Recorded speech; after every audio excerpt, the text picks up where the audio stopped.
சீரியல்களின் full எபிசோடுகளை Sun டிவியில் ஒளிபரப்பான உடனே எக்ஸ்க்ளூசிவாக சன் நெக்ஸ்டில் மட்டும் ஃப்ரீயா பாருங்கள்.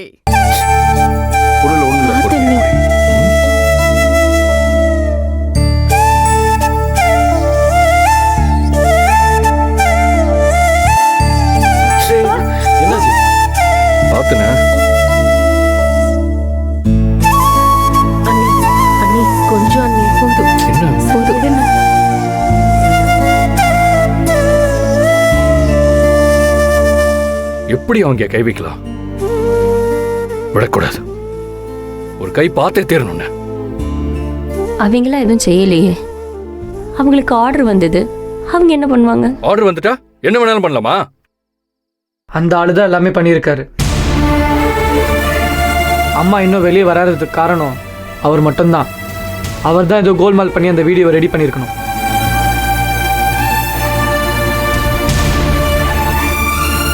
ஒரு பக்கம் புள்ள, ஒரு பக்கம் அக்கா. புள்ளைய தேட போய் அக்காவையும் தொலைச்சு விட்டோம். ரெண்டு பேரையும் விட்டு விட்டு வந்து இப்ப நிர்கதியா நிக்கிறோம். என்ன பண்றதுன்னே தெரியலையே. இந்த பிள்ளைங்களாம் கூட சொல்லுச்சு, வத்தா தர்சினி அக்காவோட தான் வரணும்னு. ஏகமா கிளம்பி போய் இப்ப அக்காவையும் விட்டுட்டு தோத்து போய் வந்து உட்கார்ந்துருக்கோம். ஐயோ அண்ணி, அழாதீங்க. இப்படி ஒரு வீடியோ எப்படி வந்துச்சு? சித்தப்பா, நான் தான் அது செட்டப்னு சொல்றேன்ல. டேய், புரியாம பேசாதடா நீ. அது ஒரிஜினல் வீடியோன்னு செக் பண்ணாதான் அது எவன் பார்த்த வேலைன்னு தெரியும். முதல்ல அதை கண்டுபிடிக்கணும். அண்ணே, அது ஒரிஜினலோ இல்லையோ இப்போ அது முக்கியம் இல்லைண்ணே. நம்ம புள்ள எங்க? நம்ம புள்ளைய நிர்பந்தப்படுத்தி இப்படி பேச வச்சது யாரு? அது தெரியணும். நாங்க அங்க தர்சினி இருந்த இடத்த போய் பார்த்தோம். பயங்கரமா இருந்துச்சு.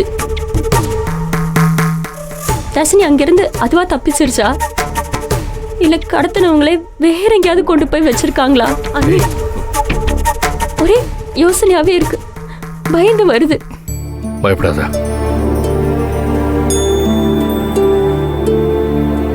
தர்ஷன் சொன்ன மாதிரி இது இவர் பார்த்த வேலையா இருந்தா நம்ம இனிமே போலீஸை நம்பி வேஸ்ட்.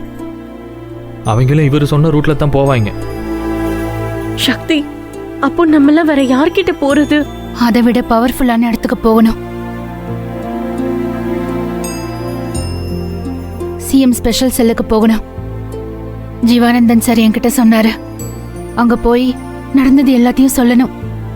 அவங்க இதுக்குள்ள வந்துட்டா யாரும் இன்ஃப்ளூயன்ஸ் பண்ண முடியாது. நம்ம தர்ஷினியை கண்டுபிடிச்சிடலாம். அப்ப முதல்ல அதை செய் ஜனனி. அக்காங்க தனியா மாட்டிக்கிட்டு இருக்காங்க. அங்க இப்படி எல்லாம் விசாரிப்பாங்கன்னு எனக்கு தெரியும். அண்ணி, இவர் போடுற பிரஷர்ல இன்னும் ஏதாவது விசாரிச்சு அக்காவை கொண்டு போட்டு போறாங்க. எனக்கு பயமா இருக்கு. நீ எதுக்கு தேவையில்லாம பயப்படுற? அதான் நாங்கெல்லாம் இருக்கோம்ல. எதுவா இருந்தாலும் பாத்துக்கலாம். நீ தைரியமா இரு. இல்லக்கா, ஒன்னும் ஆகாது. அக்காவுக்கு ஒன்னும் ஆகாது.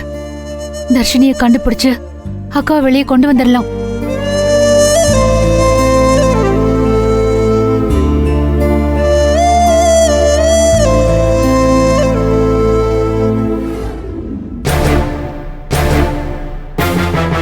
தன் சுயநலத்துக்காக இங்க இருக்கிற பெண்கள் மீது வன்மத்தோட பொய் வழக்கு போட்டிருக்காரு. தர்ஷினி கடத்தப்பட்டதுக்கும் இந்த பெண்களுக்கும் எந்த சம்மந்தமும் கிடையாது. யுவர் ஆனர், எனக்கு பயமா இருக்கு. என் அப்பா கிட்ட சொல்லி என்னை காப்பாற்ற சொல்லுங்க. அவர் வந்து என்னை கூட்டு போக சொல்லுங்க. இதெல்லாம் யாரு செஞ்சாங்க, எதுக்காக செஞ்சாங்க, இதெல்லாம் ஈஸியா என்னால அனுமானிக்க முடியுது. பட் நிரூபிக்கணும், அதுதான் முக்கியம்.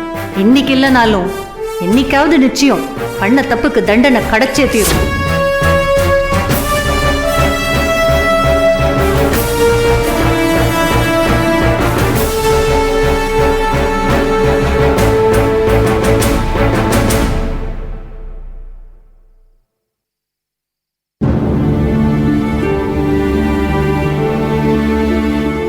என்னம்மா உறங்கலையா?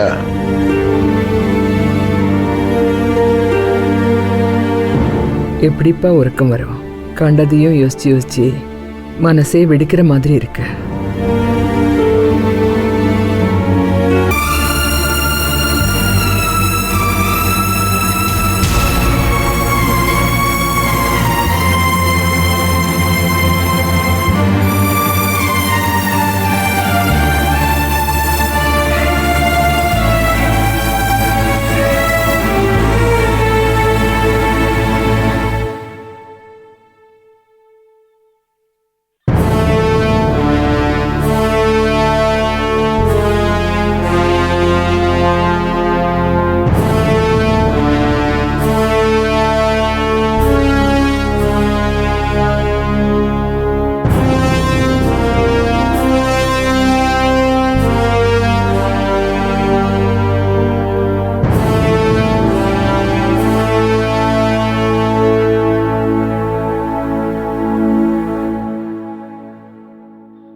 சொல்லுங்க.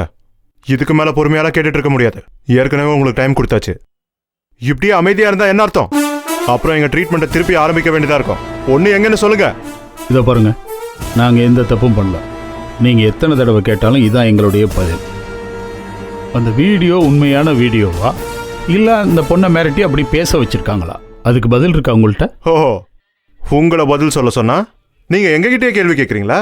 ஆமா, நியாயம் எங்க பக்கம் இருக்கு. நாங்க கேள்வி கேட்போம். எங்க அம்மானா உலகம்னு இருந்த குழந்தை அவளை மிரட்டி வீடியோல அப்படி பேச வச்சிருக்காங்க.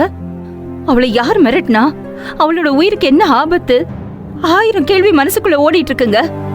உண்மை என்னன்னு கண்டுபிடிக்கிறத விட்டுட்டு எங்களை மடக்கி வச்சு கேள்வி கேட்டுட்டு இருக்கீங்க. என்ன மேடம் பயங்கர நியாயம் தர்மலாம் பேசுறீங்க? அப்புறம் எதுக்கு கோர்ட்ல நீங்க தான் பொண்ணை கடத்துனீங்கன்னு ஒத்துக்கிட்டீங்க? நம்ம கொடுத்த ட்ரீட்மெண்ட்ல உண்மையை ஒத்துக்கிட்டாங்க. திருப்பியும் கூட்டிட்டு போய் லாடம் கட்டணும்னு வை, அடுத்தடுத்து உண்மை வெளியே வரும். ஹலோ, இதுக்கப்புறம் நீங்கள் எங்கள் மேலே கை வைக்கவே முடியாது. இவங்க மட்டும் கோர்ட்டில் நடந்ததை சொல்லியிருந்தாங்கன்னு வைங்களேன், உங்கள் மேலே நடவடிக்கை எடுத்து இந்நேரம் உங்கள் யூனிஃபார்ம் கலண்டிருக்கும். சொல்லாமல் விட்டாங்கல்ல, அதான் அப்படி பேசுகிறீங்க. தமிழ்நாடு காவல்துறையில் நியாயமாக செயல்படுற போலீஸாக நிறைய பேர் இருக்காங்க. ஒரு கேஸை எடுத்தாங்கன்னா அதை நேர்மையாக ஹேண்டில் பண்ணி அதில் வெற்றி அடையவும் செய்கிறாங்க. அந்த மாதிரி அதிகாரிகள் இருக்க இடத்துல உங்களை மாதிரி அதிகாரிகள் இருக்காங்க பாருங்கள், அதுதான் வருத்தமே. அவங்கள்ட்ட நீங்கள் பாடம் கற்றுக்க முயற்சி பண்ணுங்கள். அதை விட்டுட்டு பெண்கள் மேலே வன்முறையை பிரயோகிச்சுன்னு வைங்க, நிச்சயமாக நீங்கள் பதில் சொல்ல வேண்டி வரும். இந்த கேஸை பொறுத்த வரைக்கும் எங்கள் மேலே எந்த விதமான தப்பும் கிடையாது, புரியுதா? அப்புறம் எதுக்கு கோர்ட்டில் அந்த அம்மா அப்படி சொன்னாங்க? ஆமா சொன்னேங்க, மத்தவங்க எல்லாம் வெளியில போகணுங்கிறதுக்காக அப்படி சொன்னேன். ஏன்னா அவங்க எந்த தப்பும் செய்யாதவங்க. என் பொண்ணு எங்க இருக்கான்னு கண்டுபிடிக்கிறது உங்க நோக்கம் இல்ல. அவளை தேடுறதுக்கு இதுவரைக்கும் நீங்க என்ன ஆக்ஷன் எடுத்திருக்கீங்க? உங்களோட நோக்கம் எல்லாம் என்னையும் ஜீவானந்தன் சாரையும் குற்றப்படுத்தி பாக்குறதுலயே தான் இருக்கு. அதை நோக்கி மட்டுமே செயல்பட்டு இருக்கீங்க. ஆமா, அப்படிதான் செயல்படுறோம். கடத்தனவங்களை விசாரிச்சா தானே பொண்ணு எங்கன்னு கண்டுபிடிக்க முடியும். ஹலோ, திரும்ப திரும்ப முட்டாள்தனமா பேசிட்டு இருக்காதீங்க. ஏய் சுமாரியா, முதல்ல அந்த பொண்ணு வீடியோவில் சொல்லியிருக்கிறது உண்மையா பொய்யான்னு கண்டுபிடிங்க. அதை விட்டு அதில் அந்த பொண்ணு என்ன சொல்லியிருக்கு? முதல்ல ஒரு இடத்துல அடைச்சி வச்சாங்க, அதுக்கப்புறம் இன்னொரு இடத்துல அடைச்சி வச்சாங்கன்னு சொல்லியிருக்கு. அப்படின்னா 2வது இடத்துல அடைக்கப்பட்ட பொழுது நாங்கள் எங்கே இருந்தோம்? கஸ்டடியில் இருக்கோம். நாங்கள் எப்படி கடத்திருக்க முடியும்? அதை யோசிங்க சார் முதல்ல. அதை விட்டு அறிவு இல்லாமல் இதெல்லாம் ஒரு பெரிய மேட்டரா? ஆளை வச்சு இடம் மாற்றிருப்பேன். ஹலோ, இது உங்கள் முட்டாள்தனமான யூகம், அவ்வளோதான் சொல்ல முடியும். இதை பாருங்க, உங்களுக்கு தெளிவாக சொல்லியாச்சு. எங்களுக்கும் இந்த கடத்தலுக்கு எந்த சம்பந்தமும் கிடையாது. பொண்ணை பறி கொடுத்தவங்க இவங்க. அப்பாவிகள் சிலரை காப்பாற்றணுங்கிறதுக்காக கோர்ட்டில் அவங்க அப்படி சொல்லியிருக்காங்க. அதுதான் இங்கேயும் சொல்கிறாங்க. இதுக்கு மேலே நீங்கள் எங்களை விசாரிக்கிறதுக்கு எந்த அவசியமும் கிடையாது. இதுக்கு மேலே நீங்கள் எங்களை விசாரிக்கிறேன்னு சொல்லி எங்கள்கிட்ட மட்டமாக பிஹேவ் பண்ணிங்கன்னா நாங்கள் கோர்ட்டுக்கு போய் உங்கள் மேலே நடவடிக்கை எடுக்க முடியும். அதில் சட்டத்தில் இடம் இருக்குது. இதெல்லாம் ரெக்கார்ட் பண்ணிக்கங்க. இதுதான் எங்கள் ஸ்டேட்மெண்ட், புரியுதா?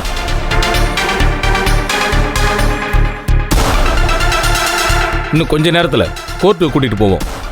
அங்க நேத்து சொன்ன மாதிரியே சொல்லணும். மாத்தி பேசுனீங்கன்னு வைங்க, பிரச்சனை ஆயிடும். மிஸ்டர் ஜீவானந்தன், உங்களுக்கு தான் போலீஸை பத்தி தெரியும்ல, எடுத்து சொல்லி கூட்டிட்டு வாங்க. அடேங்கப்பா, என்ன இன்னைக்கு ரொம்ப மரியாதையாக பேசுகிறீங்க. அவங்ககிட்ட இதை சொல்லுங்கள், இதை சொல்லுங்கன்னு இப்போ தானே அதெல்லாம் பேசுகிறீங்க. நேற்று வரைக்கும் வேற மாதிரி இருந்துச்சு. பெண்கள்கிட்ட வன்முறையாக நடந்துக்கிறது, மட்டுமா பேசுறது. இப்போ என்ன ஜட்ஜுக்கிட்ட போய் நாங்கள் இங்கே நடந்த உண்மைகளை சொல்லிடக்கூடாது. அதனால தானே இந்த ஏற்பாடெல்லாம்.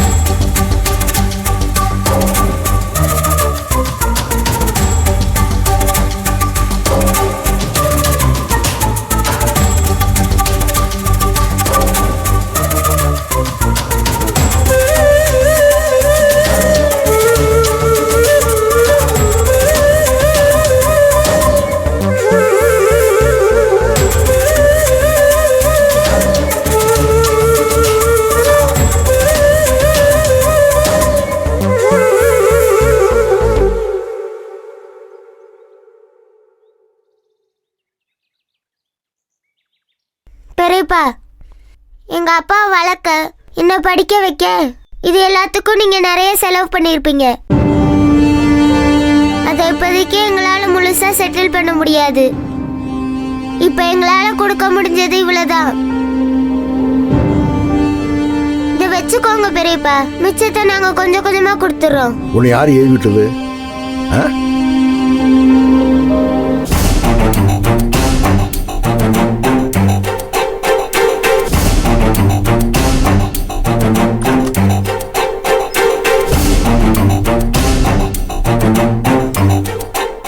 என்னுடைய கதிரே, என்னை நீ அசிங்கப்படுத்துறியா?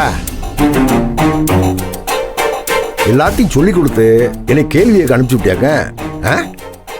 யாரும் இங்க யாருக்கும் சொல்லி கொடுக்கல. நீங்க நடந்துக்கிறத பார்த்து அவளா இப்படி பண்ணிக்கிட்டு இருக்கா. உங்க குணம் என்னன்னு அவ மனசுல பதிஞ்சு போயிருக்கு. இதுக்கெல்லாம் காரணம் நாங்க இல்ல, நீங்க. வாய மூடு. கதிரே, என்னடா சம்பாதிக்க வக்கலைனா காலில் விழுந்து பிச்சைகளு போட்டு போறேன். அதை விட்டுட்டு சென்டிமெண்ட் அட்டாக் பண்றது விட்டுரு. அண்ணே, என்னடா குரல் ஒசருது? முந்தானே பிடிச்சிட்டு ஓடுன பொண்டாட்டிய. காலையில காப்பி போட சொன்னாளுங்க, அப்புறம் கொஞ்சம் கொஞ்சமா சமைக்க சொல்லுவாளுங்க, அப்புறம் கரண்டியை வச்சு கிண்டிக்கிட்டே நிக்க வேண்டியதான். அவளுக்கு பேக்க மாட்டிக்கிட்டு வெளியே கிளம்பிடுவாளுங்க. நீ கிச்சன்ல கிண்டிக்கிட்டே இருக்க வேண்டியதான். அதுக்கு தானே நீ லாயக்கு.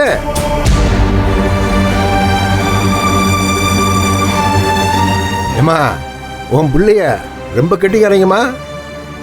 பாதி வாழ்க்கை என்னை நம்பி ஓட்டினாங்க, இப்ப மீதி வாழ்க்கைய இவளுகளை வச்சு ஓட்டலாம் திட்டம் போடுறாங்க. கடைசி வரைக்கும் உங்களுக்கு ஓசி சொல்றேன், சுயமா உழைச்சி திங்க மாட்டாங்க. வேணாம் பெரியப்பா, தப்பா பேசுறீங்க. நேத்து பிறந்த குஞ்சி நீ எல்லாம் நாட்டாம பண்ற அளவுக்கு இந்த வீடு ஆகிப்போச்சு. அதனால சேர்த்தா வயிறு எரி. உங்க ஆத்தா மட்டும் நகையை கழட்டி கொடுத்தா போதுமா? எங்க உங்க பெரியம்மா காரிய? ஒருத்தி ஜெயில கிடக்கா, இன்னும் ஒருத்தி எங்க? ஐயா ஞானா, எங்கடா உன் பொண்டாட்டி? அவங்க வெளியில போயிருக்காங்க. ஓ, அதுக்குள்ள டிராமா ஆரம்பிச்சிட்டாளுங்களா? நேத்த நடக்க முடியாம அப்படி ஆடிக்கிட்டு வந்தா இன்னைக்கு சிட்டா பறந்துட்டாளா? ஞானா, உனக்கு ஒரு வழி கிடைச்சிருச்சு போட்டிருக்க, கிளப்பி அனுப்பி விட்ட.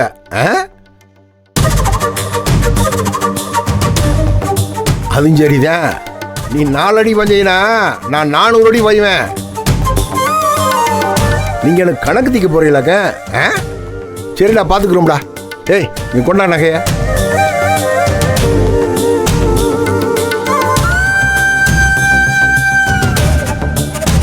பார்த்துருவான், எல்லாத்தையும் ஒரு கை பார்த்துருவான். என் பணத்தில் உடம்பு வளர்த்துக்கிட்டு என்னையே குத்தி பார்க்கல. நீங்க 10 பைசா சம்பாரிச்சு விட்டு கொண்டாங்கடா. சத்தியமா நான் தேசாந்திரம் போயிடும்டா.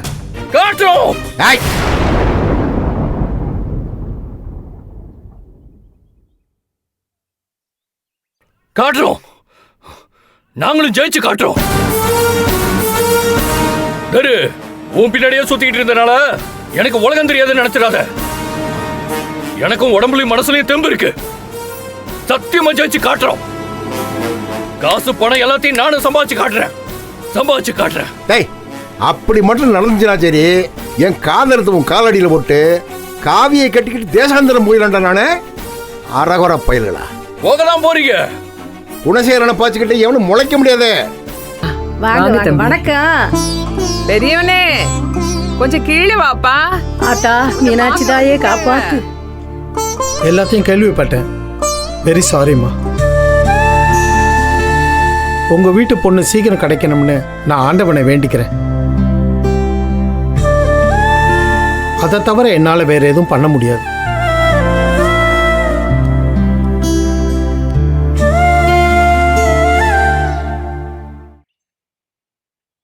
இந்த வீட்டுக்கு அழகே இந்த மீனாட்சி அம்மா, நீங்க குணசேகரன் தம்பி தான். எப்படி இருக்கீங்கம்மா? உசுரோட இருக்கேம்மா. அதை தவிர்த்து ஒன்றும் சொல்ல முடியல. உட்காருங்க, வாங்கப்பா.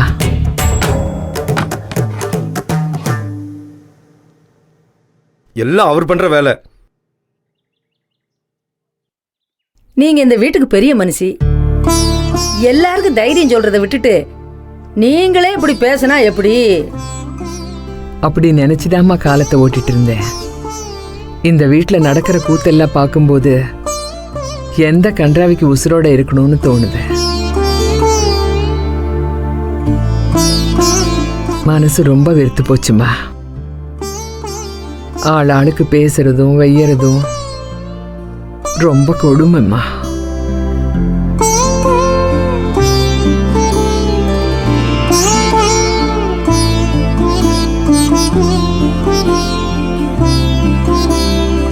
அம்மா வாங்கம்மா. வாங்க சார். வாங்க தம்பி. வாங்க தம்பி. உட்கார் உட்கார். வாங்க. வணக்கம். நல்லா இருக்கீங்களா? நல்லா இருக்கேன் தம்பி. எப்பா, எங்க அத்தாச்சி வீட்டு கல்யாணத்துக்காக வேண்டி ஊருக்கு போயிருந்தேன். சரி. விஷயம் தெரியாது, இப்பதான் வந்தேன். இவங்க அம்புட்டியும் சொன்னாங்க. கேட்டதுல இருந்து வீட்லயே இருப்பு கொள்ளல. மனசு ரொம்ப வருத்தமா போச்சப்பா. உன்னை பார்க்கணும்னு அடம் பிடிச்சி எல்லாரும் இழுத்துட்டு வந்திருக்கேன்ல. ரொம்ப கொடுமைப்பா. இம்புட்டு வருஷம் உன் கூட வாழ்ந்த பொண்டாட்டியே இப்படி ஒரு காரியத்தை பண்ணிருக்காளே.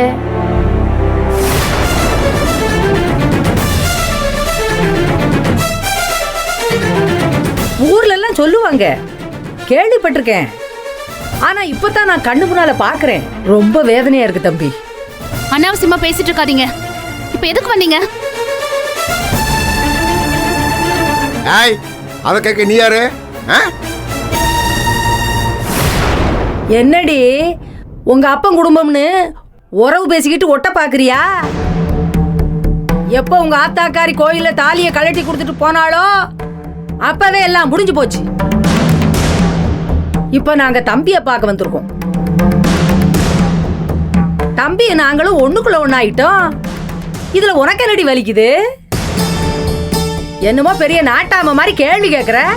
இப்படி கேள்வி கேட்டு கேட்டுதாம்மா குடும்பத்தை பிரிச்சு வச்சுட்டா. அம்மா, நீங்க ஆரம்பத்திலே அடக்கி வச்சிருந்தீங்கன்னா இவ்வளவு தூரம் ஆயிருக்காதுல்ல. குடும்பத்தை பிரிக்கிறது இவளுக்கு இவ அம்மாவுக்கெல்லாம் ஒரு விளையாட்டு மாதிரி.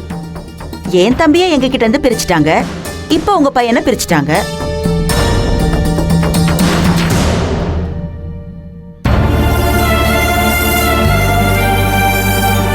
என் தம்பி எப்படிப்பட்டவன் தெரியுமா? அவன் எப்படி படிப்பான் தெரியுமா? எவ்வளவு ஒழுக்கமா அமைதியா இருப்பான் தெரியுமா? எங்க அப்புச்சி முன்னாடி பேசவே மாட்டான். அப்படிப்பட்டவன் மொத்த குடும்பத்தையும் உதறி தள்ளிட்டு ஓடிட்டான். யாரால? எல்லாம் உங்க அம்மாவால.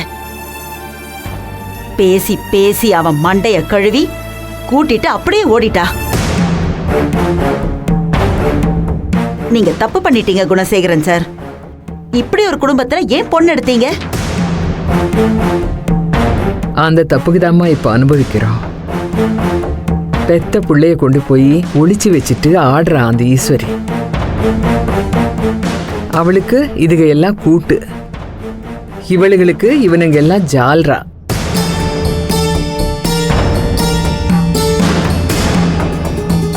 ரொம்ப வயித்தறிச்சலா இருக்குமா. போலீஸு கோர்ட்டுன்னு மானத்தை வாங்கிட்டாளுங்க. என் மவனை வெளியில தலை காட்ட முடியாம செஞ்சுட்டாளுங்க. நீங்களுமா இப்படி அறிவு கட்டு போய் நடந்துக்கிட்டீங்க? இவங்க தான் துரோகி நம்பர் 1. நாங்களும் ஜெயிச்சு காட்டுறோம்னு எங்கள்ட்ட சவால் விட்டுருக்காங்க. கண்டுபிடிக்கிற வரைக்கும் எங்க பொண்ணை தேடாம விட்டுருவாங்க சார். நான் அடிச்சு சொல்றேன் சார், அந்த வீடியோ போய். தர்ஷினி பேசின விதமே சரியில்லை சார். அவளை ஏதோ செஞ்சு அந்த மாதிரி பேச வச்சிருக்காங்க. அதை முதல்ல கண்டுபிடிச்சு ஆக்ஷன் எடுங்க சார் ப்ளீஸ். அது எல்லாமே கரெக்ட் தாம்மா. ஆனா ஈஸ்வரிங்கிறவங்க தாம் பொண்ணை தான் போ சொன்னதா சொல்லியிருக்காங்க. சார், எங்களெல்லாம் வெளியெடுக்க தான் அப்படி சொல்லியிருக்காங்க சார். இதுக்கும் அவங்களுக்கும் சம்மந்தமே இல்லை சார். நீங்க சொல்லிட்டீங்க, பட் எங்களுக்கு கிடைக்கிற எவிடன்ஸையும் ப்ரூஃபையும் வச்சு தான் நாங்க ஆக்ஷன் எடுக்க முடியும்.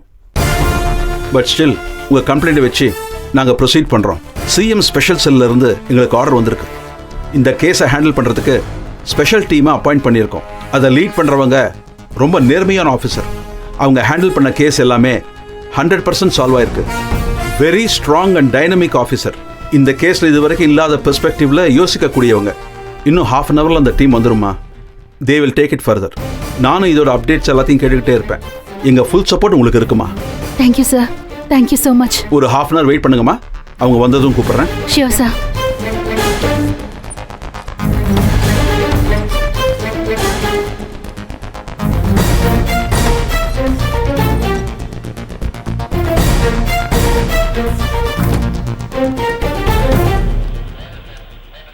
என்ன ஜனனி இவங்க ஏதோ புது டீம்லாம் சொல்கிறாங்க. இவங்களுக்கு நம்ம பிரச்சனை புரியுதா இல்லையா? தர்ஷினியை சீக்கிரம் கண்டுபிடிச்சிருவாங்களா? எனக்கு நம்பிக்கை குறைஞ்சிக்கிட்டே வருது ஜனனி. இல்ல சக்தி, இனிமே இந்த கேஸ் ட்ராக் மாதிரி போகாது. நிச்சயமா தர்ஷினி நம்ம கிட்ட வந்து சேர்ந்துருவா. நம்ம வெயிட் பண்ணி பார்க்கலாம் சக்தி. அந்த ஆபீசரை பத்தி அவர் சொன்னதை கேட்டல, எனக்கு நம்பிக்கை அதிகமாயிட்டு இருக்கு. தர்ஷினி நல்லபடியா வந்துருவா, நிச்சயமா வந்துருவா. நீ கவலைப்படாத, வா.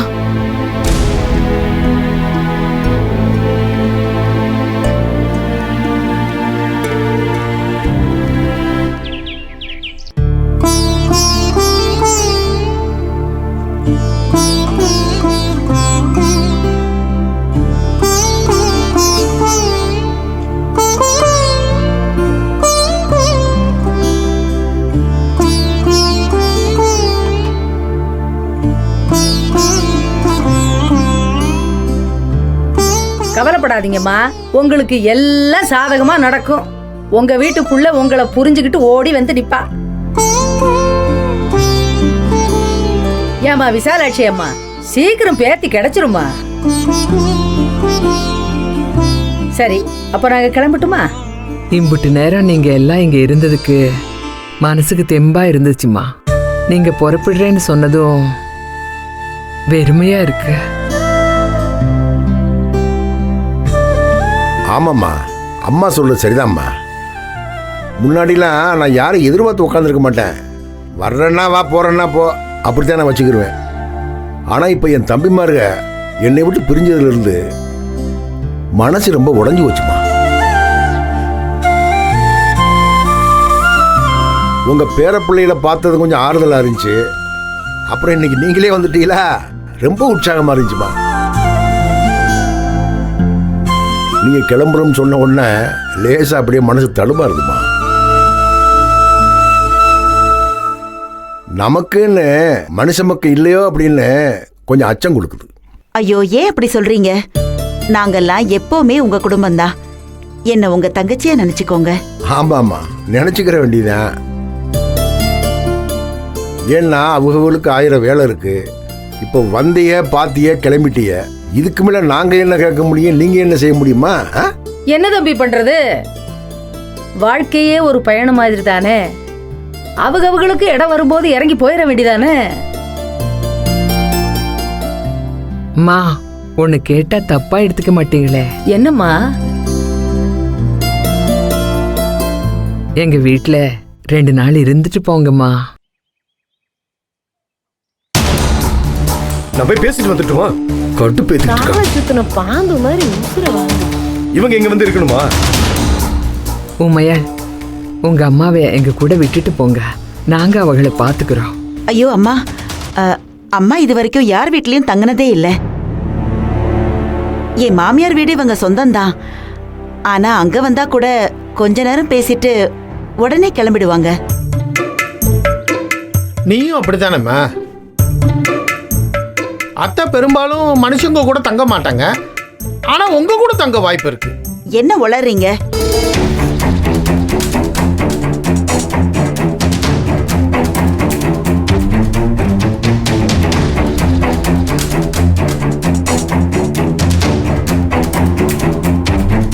கதிர் தம்பி, நீங்க இப்படி மாறுவீங்கன்னு நான் எதிர்பார்க்கவே இல்லை. ஆடிட்டர், வந்த வேலையை மட்டும் பாருங்க, அனாவசியமா பேச்சு இருக்கக்கூடாதாமா. Sorry sir.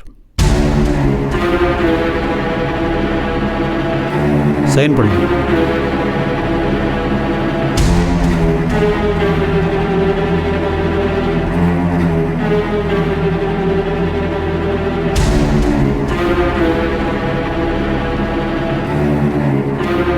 தேங்க்யூ.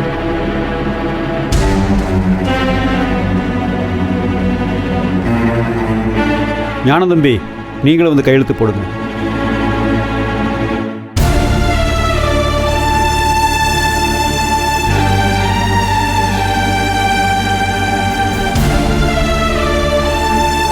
ஏமா பொண்டாட்டி விட்டு காசு வந்த உடனே உன் மகன் வேகமா கையெழுத்து போடுறேன்.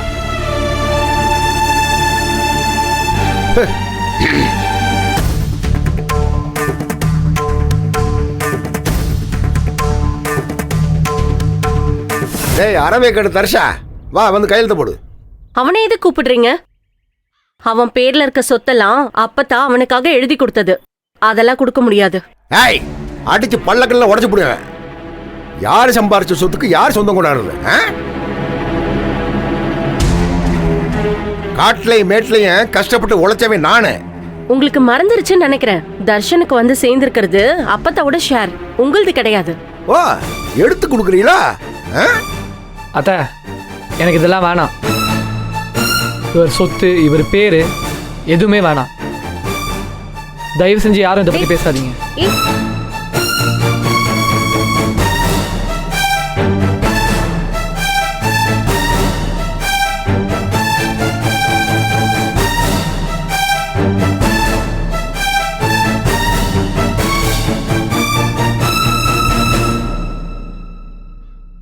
ஆமா ஆமா, இப்படி எல்லாத்தையும் வேணான்னு விட்டுட்டு ஓடினவன் கதையெல்லாம் என்னன்னு நமக்கு தெரியாதாக்கு. என் மகனும் இப்படித்தான் ஓடினா என்னாச்சு? எதுவும் விளங்காம போய் கடைசியில எங்க காலடியில வந்துல நின்னா. வீராப்பெல்லாம் வச்சுக்கிட்டு ஒண்ணும் வாழ முடியாது தம்பி. தம்பி திருப்பி இவனுங்கெல்லாம் உங்ககிட்ட தான் வந்து சேருவானுவ. இந்த பாருங்க அடிக்டார், உங்களுக்கும் சொல்றேன், இனிமே எனக்கு அவங்களுக்கு எந்த சம்மந்தமும் இல்லை. எவனாவது போனை போட்டு கேட்டா எதையும் சொல்லக்கூடாது, தெரிஞ்சா? Okay sir. அப்புறம் அவங்கெல்லாம் புது கிளையண்ட்டு, அவங்க ஆரம்பிக்கிற வியாபாரத்துக்கு நான் போய் ஆடிட்டு வேலை பார்த்தேன் அப்படின்னு சொன்னீங்களாக்க அசிங்கப்பட்டு போயாமா. அத்தோட நான் உங்களை கட் பண்ணி விட்டுருவேன். சார் நான் ஏன் சார் போகிறேன்? இல்லைங்க, நடக்கலதானங்க. ஆனால் இங்கே அப்படி நடக்கக்கூடாது. அவங்களுக்கும் உங்களுக்கும் எந்த பேச்சுவார்த்தை இருக்கக்கூடாது. எதுவாக இருந்தாலும் என்கிட்ட தான் நீங்கள் பேசணும். எல்லாமே குணசேகரன் கம்பெனி தான்.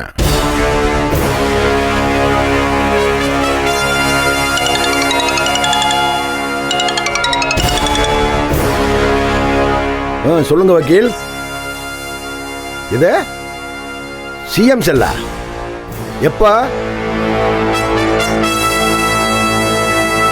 எதுக்கு இவ தேவையில்லாத வேலை பார்த்துக்கிட்டு இருக்கா? சரி வைங்க, நான் பார்த்துக்கிறேன்.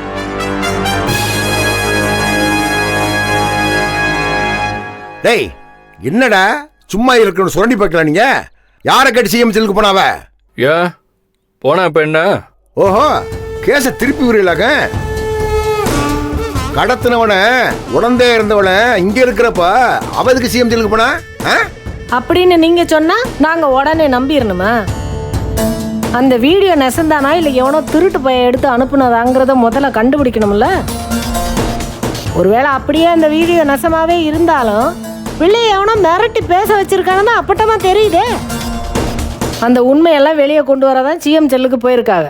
அவங்க கரெக்டாக தான் செஞ்சுருக்காங்க. நீங்கள் ஒன்றும் கவலைப்பட தேவையில்லை. அவங்க தலையிட்டு இந்த கேஸை சீக்கிரமாக முடிச்சிருவாங்க.